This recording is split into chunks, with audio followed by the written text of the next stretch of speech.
I've been looking over you for 1,000 years of joy and heartbreak.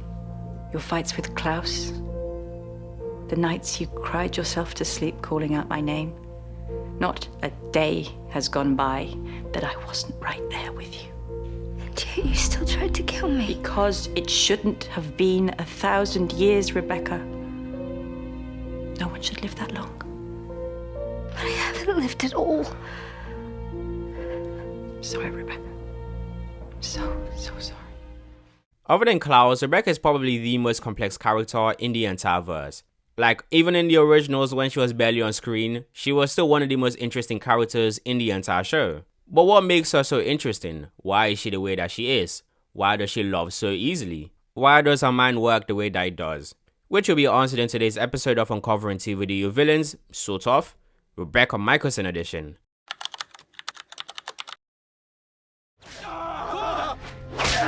Please! No! Stop it! Stop it! I will not let you hurt him anymore. You stand against me? For him?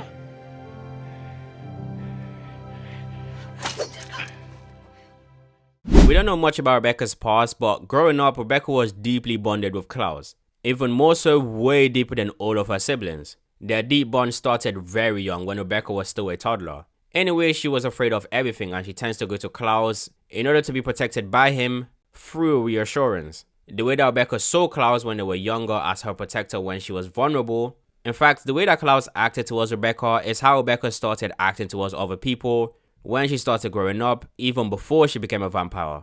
When Rebekah sees that somebody is in a vulnerable state, she believes that she has to protect them. And her decision making is almost always really drastic. If she sees an injustice being done to somebody, Rebekah doesn't try to stop an injustice for a single moment. Not a day, not a week, not a month, not a year, not a decade. When Rebekah senses injustice, she wants to shut it down permanently. In which there is no way you can do that again. That's why out of all the people that claim to love Klaus, not his siblings, not even his own mother, tried to stop the abuse that was dealt by Michael towards Klaus. And you want to know who tried to? Rebekah. Rebekah was going to stop the abuse happening permanently. Yes, she was going to kill Michael in his sleep. If Elijah didn't stop her, Michael would have been dead. And this is something that she continued even to the modern day. Including herself, when she senses an injustice happening to somebody, she takes the most drastic step to ensure that it never happens again. You weren't kidding about being hungry. It's been a long day. Try being related to her. You're being mean. Why are you being mean? You used to love me. It's been 90 years, Rebekah. Give him a minute. Why are you taking his side? Because, my dear sister, I feel pity for any man who doesn't give you what you want. Will you stop making me out to be a brat? I am not a brat. 1,000 years of life experience says otherwise. The interesting thing about when we first meet Rebekah is that the way that we as the audience actually react to her is the exact same way as how the characters in the show would react to Rebekah when they actually meet her for the first time. We saw her as a brat with anger problems, which is pretty much the exact same way everyone else would view her when they meet her for the first time. For example, Haley had this to say about her. Well, do me a favor and don't die on my watch. I'll never hear the end of it. You know, when I first met you, I thought you were a real bitch. What changed your mind? Oh, I still think you're a bitch. I've just grown to like that about you. Like when she first met Stefan, she was cold, distant, somewhat entitled. Like, why are you in my presence type of entitlement. Just like with Stefan, when she first meet people, she sort of views you as lesser than. You sort of have to prove to her your worth for her to view you as an equal. Which kind of makes sense for who she is, because Rebekah, for one, is the only girl that happens to be an original vampire. In fact, out of all of her life, Rebekah was the only one of the Mikaelson siblings that happens to be a girl. She had never met Freya before at that point because Freya was taken before she was even born. Rebekah was also the youngest out of all the siblings that became an original vampire. She was roughly about 16 or 17 years of age based on how old Elijah was and also based on how many siblings she actually has. So it makes sense why Rebekah behaves the way she does because she's heavily protected and very much pampered. Like imagine Paris Hilton but with siblings that can slap people's heads off. That's Rebekah. So it makes sense why she's entitled because she's been treated as royalty for as long as she can remember.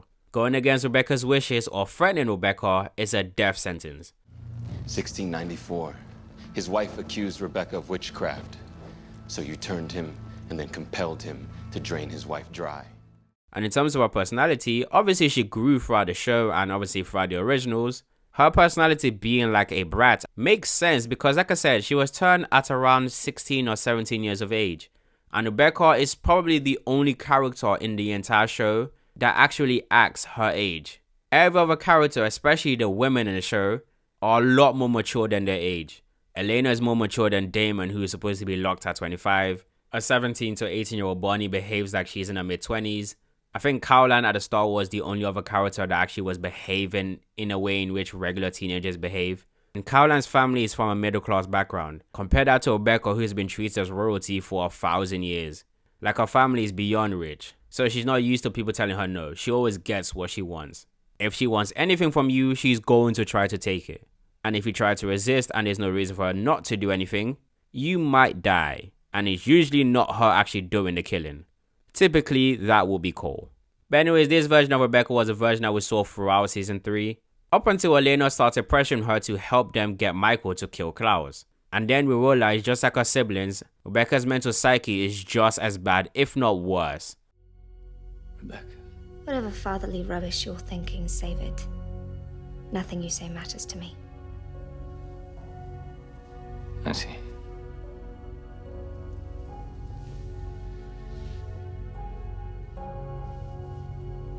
Where's my dagger? Elena has it, so you can forget your plans to use it on me. You were never the one I was after. Nick was my family. If you were after him, you were after me. He blinded you, Rebekah. He killed your mother. I know what he did, and he'll pay for it with his life. But Nick was not born a killer. None of us were. You did this to us when you turned us into vampires. You destroyed our family. Not him. All of the Mikaelson siblings that became original vampires showcase self-hatred. All of it is due to different reasons, but it all stems from the fact that they were all turned against their will, as in they were forced to become vampires.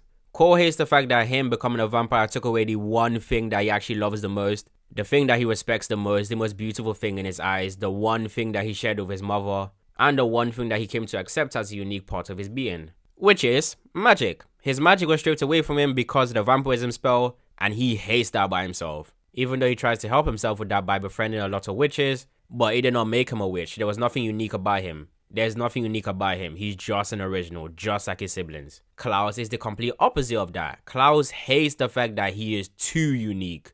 Everything about him, for a majority of his life, he was a one of one. He was the only one of his siblings that was very weak because of Esther's spell. He was the main target of Michael's brutality. He is the only one that technically wasn't a Mikaelson. Majority of his life, he also was the only hybrid in existence.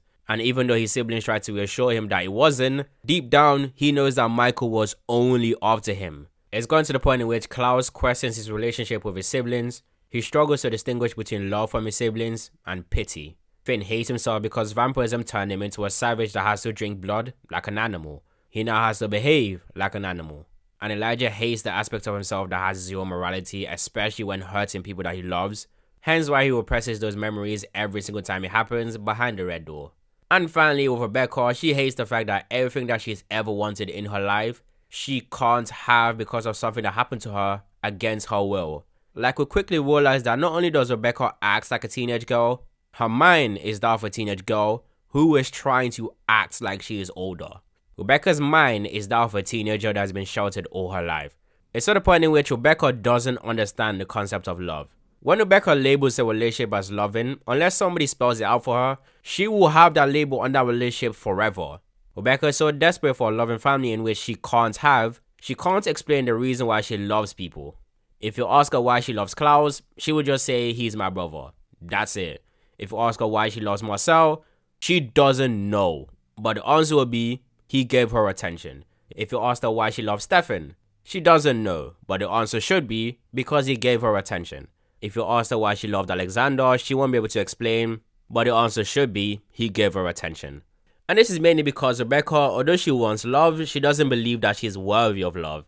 So when someone shows her the slightest bits of affection, she takes that as a big deal. To the point in which you could never be wrong in her eyes. Unless somebody shows her physical proof of her being manipulated or her being used, you will never be wrong to her. That's why when I said that Marcel and Rebekah makes no sense, that was actually wrong, because it makes total sense. It makes sense why Rebekah loved Marcel, because Marcel showed affection towards her.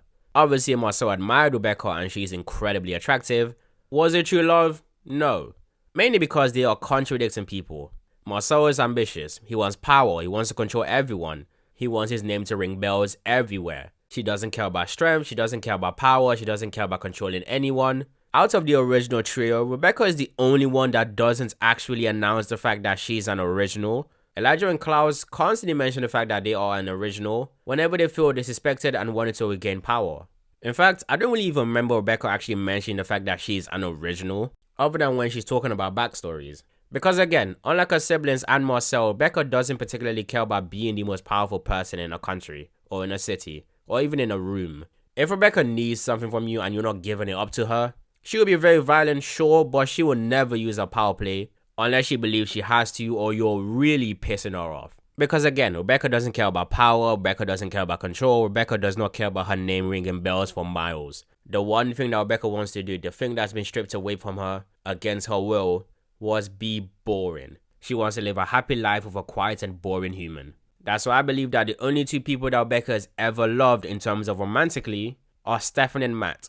Because they're the ones that embody that notion. If Rebekah says I love you to those two, it makes sense to me. Matt doesn't care about power, Matt doesn't care about control, and Matt does not care about having his name ringing bells for cities. He just wants to be normal. Away from supernaturals, the only reason why he's even there is because his friends happen to be supernaturals. It's a similar thing with Stefan. Stefan, however, is even closer to Rebekah in terms of who they are. Stefan loves nothing about vampirism. The only time Stefan really cares about his physical strength is when he needs it to protect people that he loves. That's it, which is exactly like Rebekah. Stefan hates the fact that he's now more beast than human, and he's just a walking guilty mess of a being. He wants his normal human life back. He wants his normal human ambitions back. Hence why Stefan, like Rebekah, also goes for the most boring people that are more human than monsters. The moment that you start becoming more monster than human and becoming the version of himself that he actually hates, his love for you will slowly start to drain. Hence why the most human-like interactions that Rebekah actually has and the most human-like moments that Rebekah actually has is when she's with Stefan and Matt. Current Stefan, of course, not Ripper Stefan. And this is all mainly because these people actually give her a portion of what she's actually lost. She can't have a family, but she can at least have a normal loving human relationship, even though she believes that she's a monster. Which at the point that we actually met her, hadn't really happened yet. It's either they die or they were using her in some way. Typically, both at once. It was Michael who ruined me. He ruined me too. That's what you forget. Centuries later, each of us is broken. You with your anger and paranoia. Me with my fear of abandonment. And poor Elijah. He dedicates himself to everyone but himself. We are the strongest creatures in the world, and yet we are damaged beyond repair. We live without hope, but we will never die. We are the definition of cursed. Always and forever. So all of this goes to show that whenever someone says that out of all the supernatural species you would rather be a vampire because they are immortal and really powerful, sure, but vampirism is a curse that comes with a major drawback. Ironically enough, the drawbacks are something that humans take for granted, but for vampires, it's a big deal. Some humans choose to have children and a family of their own, and some don't. But the key word there is choose. When that choice is taken away forever, how will life not feel like a curse? Especially when the thing that you actively want, you can't have ever.